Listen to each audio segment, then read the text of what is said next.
Every organization says they have a culture. But what happens when that culture starts feeling less like a set of shared values and more like a belief system people are expected to follow? No questions asked. How do you know if you're working in a healthy environment or in a system that quietly demands your loyalty, your conformity, and your silence? And here's the real question.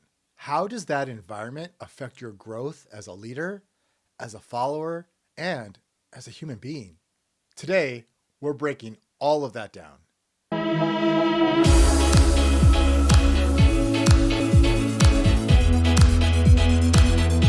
Welcome back to Built to Grow, the podcast where we explore the mindsets, strategies, and skills that help you become the strongest, most effective version of yourself.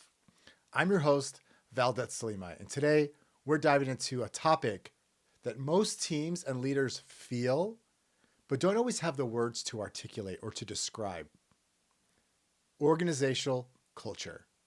So we're going to talk about what it is, why it exists, when it becomes harmful, and how it shapes both leadership and followership in an organization. So listen, whether you're leading a team, you're part of a team, or you're building one from scratch, this episode will give you the clarity that you need to recognize healthy culture and the confidence to address unhealthy ones. But first, we have to start with, well, what is organizational culture? So let's just start at the foundation. Culture is how you do things. So culture in an organization is how you do things. And it's often described as the personality of the organization. And when we go deeper into that, organizational culture is the shared operating system of a company. So it's not the perks, it's not the posters, it's not the motivational quotes in the hallway. Culture can also be looked at or defined as what gets rewarded in the organization, what gets tolerated, what gets corrected, and what gets ignored. Culture is the behavior that a company reinforces consistently on its best days and its worst days. So when people say, this is just the way things have been done around here, or that's how things are done around here, that's culture. That's the personality of the organization. But my question for you is, let's pause. Who exactly is responsible for organizational culture? Who does the onus fall on to create organizational culture? If you said leadership, you're correct. A leader's number one responsibility is to create and embody the culture, because leaders have something that followers don't when it comes to culture: power. They have the ability to influence policies, procedures, thinking patterns, behavioral patterns, emotional patterns through their titled power as leaders. Followers, team members don't share that same power. But look, whether you lead or follow, your success in the company is deeply influenced by those spoken or unspoken rules. So let's talk about, well, why does organizational culture exist in the first place? But first, before we answer that question, there's another question I'd like to ask that we need to answer first. What's the purpose of an organization? Like, why does an organization exist? Profit. The end goal at the end of the day for any company, any organization, any business is to make profit, to make money. That is the end goal of any business. Culture exists for one very simple reason: to help people work together effectively. But we have to look at the history of this first. When we look at the history of the workforce, so when we look at around the time of the Industrial Revolution, when we look at, jobs like factory jobs and all these blue collar jobs, any collar job actually, the environment, the culture of companies was the boss says work, you work. The boss says you have to get this done, you get it done. You don't question the boss, you do as you're told. And that was organizational culture for a very long time. And Karl Marx has a lot of great thoughts on this too, which I appreciate. But one of the things that when you look at workers, because Karl Marx believed that eventually the workers would uprise because they were being exploited by the 1%, by the wealthy. Well, that started to happen because then people started to disengage because they were constantly being told what to do. They were constantly being told, you have to do this, you have to do that. But they didn't find meaning in their work. They had needs and wants that were not being met. They were being exploited and they knew it. And so people started to disengage. People started to work less, produce less. And that got the attention of those that were in power. And so those in power, to get people to work, to create the product, to provide the service, adopted the company culture to incorporate more of what people wanted and needed to find meaningful work, to take care of some, basic needs. This was all part of getting people to work to do the jobs. Culture was designed for that. And there's different types of company cultures. There's some democratic, but at the end of the day, they all serve the same purpose: to get people to work and to work effectively.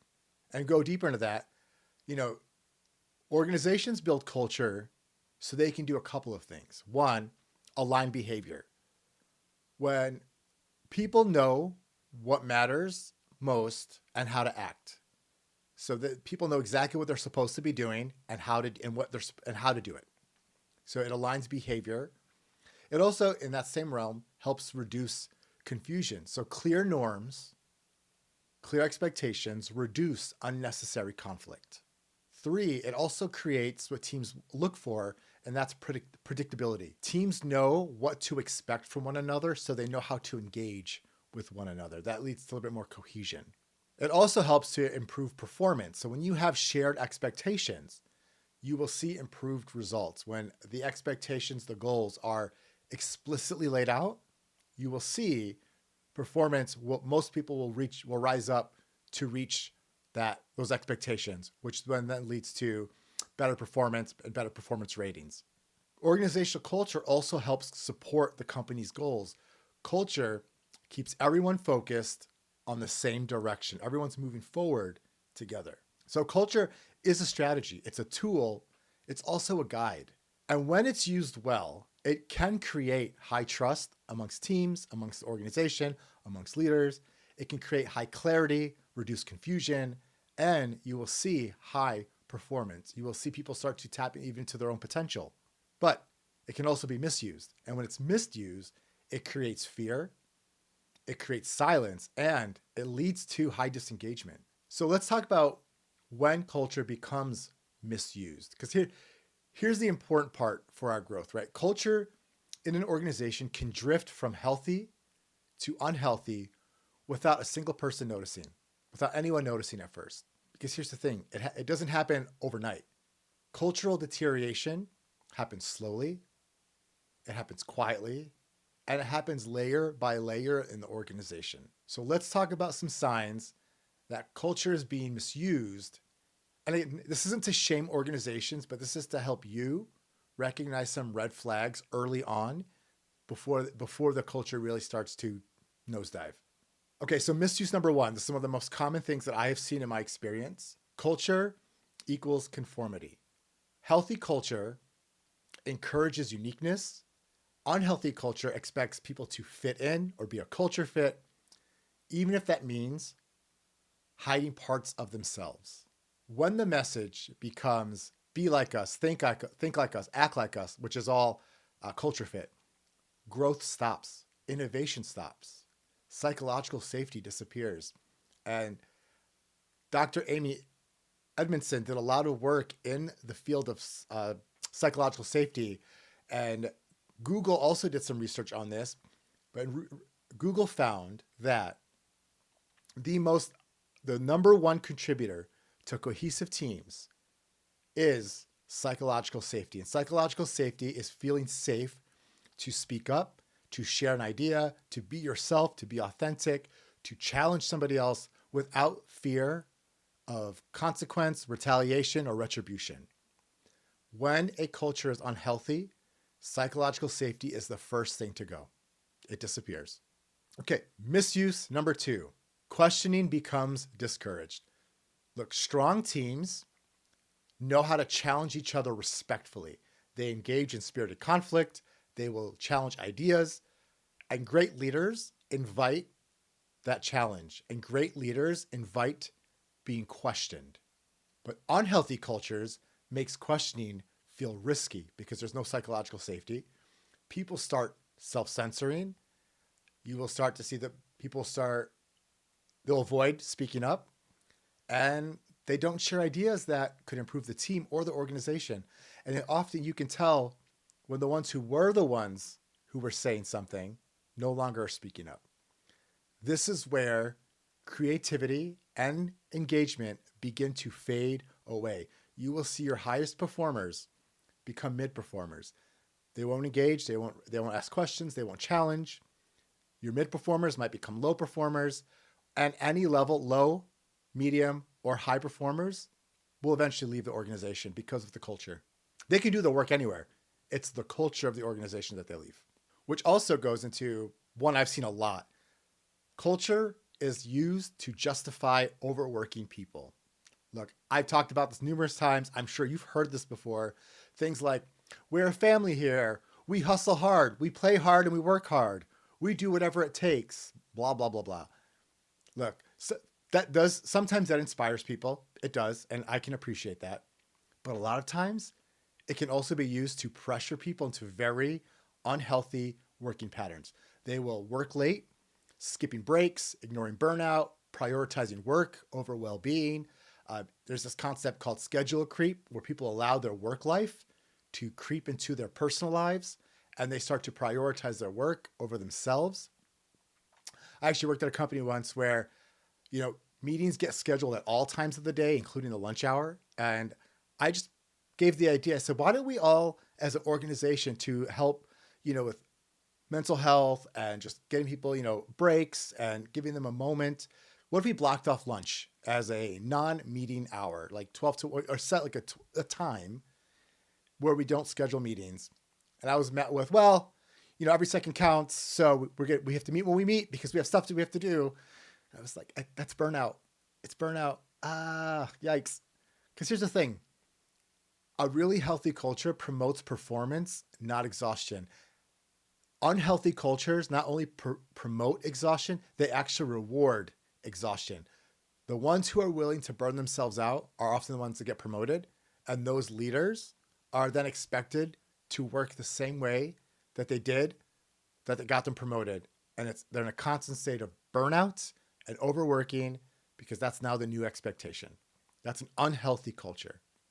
And unhealthy culture impacts leadership, which we'll talk about today too.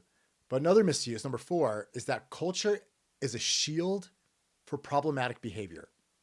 When you have someone in the organization who consistently acts in a way that harms the team, but leadership excuses it because that person fits the culture becomes a shield. And a lot of times it becomes a weapon. Healthy cultures have one standard for everyone, including leadership. Another misuse is culture is used as a veil. This is when culture becomes more of a slogan than a practice. This is performative culture. Like the values sound amazing on paper, but the lived experience doesn't match. I remember I worked at a coworker, and she left our organization, and she said something to me that I never thought of until she said it. But she said, all the values that we talk about are just really, they are addressing everything that's wrong with the company. And it was the first time I ever thought of like, oh yeah, we say all these things, but I don't know that the experience matches the values. Think about that for a second, because when culture becomes a performance instead of a practice, trust erodes, engagement drops, people disconnect. Before we move on to how culture shapes your experience in an organization, I just want to take a moment to talk about something important. If you're listening to this episode and thinking, wow, some of those issues sound familiar, or our team is struggling with culture clarity, with accountability and communication, this is exactly the kind of work that I do through DEVCORE Consulting. DEVCORE is my talent development and organizational growth practice where I help leaders and teams do things like develop healthy and intentional culture, strengthen accountability without fear. I help you improve communication, and I help you build cohesive, high-performing teams. And I also help you grow leadership capacity at every level. So whether you need personal development, personal coaching, team training, leadership coaching, or a full culture design process, DEVCORE gives you the frameworks, the guidance, and the strategies that deliver results. If your organization is ready to grow, or you want to become a stronger leader yourself, you can learn more at devcoreconsulting.com, or you can email me directly at valdet@devcoreconsulting.com. All right, let's get back into the episode. So let's talk about how culture shapes leadership. Look, whether you're a manager or not, you need to understand this. Culture is one of the biggest forces shaping leadership behavior. In a healthy culture, here are some behaviors to consider. Leaders listen. Leaders know how to communicate a message clearly and make sure that it is understood. Leaders welcome feedback. They admit mistakes. They grow openly. They share what they're working on. They share progress and setbacks. And overall, they prioritize their people because they know that their people are the most important part of the organization. Nothing happens without people. Leaders in these cultures, they don't need power plays. They don't need to intimidate. They don't need to be, nor do they want to be, the smartest person in the room. The culture itself supports leadership success. Now, the other way, when you look at unhealthy cultures, in an unhealthy culture, leaders are way more guarded. They are only looking out for themselves. They become reactive. They avoid feedback. They micromanage, and micromanage is tied to trust issues. They fear conflict, and they prioritize control. And it's often because their own leaders, so the leader of the leaders and the senior leaders, have created an unhealthy environment for them. And these behaviors, like I said, they're not always the leader, because I do a lot of leadership development, and I do a lot of different psychometric assessments and coaching. And there are some things that are inherent from a personal perspective. You know, I have my light, my dark, I have my strengths, my weaknesses. But these behaviors aren't always internal. They're often the symptom of the culture around them. I mean, if you look at the history of like Microsoft or Activision, those two had notoriously unhealthy, untoxic workplace cultures that led to leadership behaviors that were equally as toxic. So the culture often determines and can influence healthy or unhealthy leadership behaviors. I share this with you because understanding this can help you grow your compassion, but also gain clarity. But it's not just leaders. We also have to flip the script. We also have to talk about followers, because when we have leaders, we also have followership. And there's different types of followers. We have some very engaged followers who are like peer leaders who challenge the status quo. But we have some people who are just do what they're told. But culture shapes how people follow. And in healthy cultures, people who are exemplary followers, they speak up, they contribute new ideas, they trust their leaders, they feel valued, they take initiative, they feel seen, their strengths are leveraged, they grow. This is a type of followership that a healthy culture creates.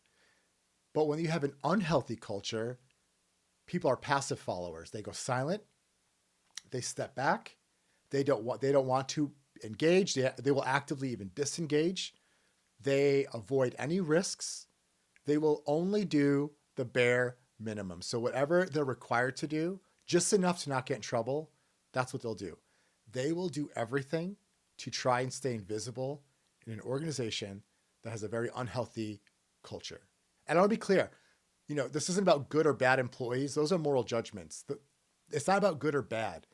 It's about how the environment that employees are in shapes their behavior.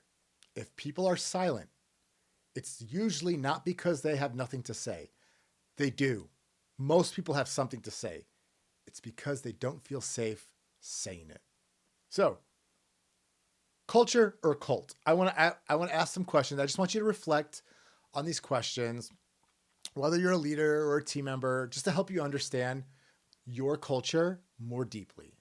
So I want you to ask yourself, I'm going to ask these questions. I just want you to reflect on them.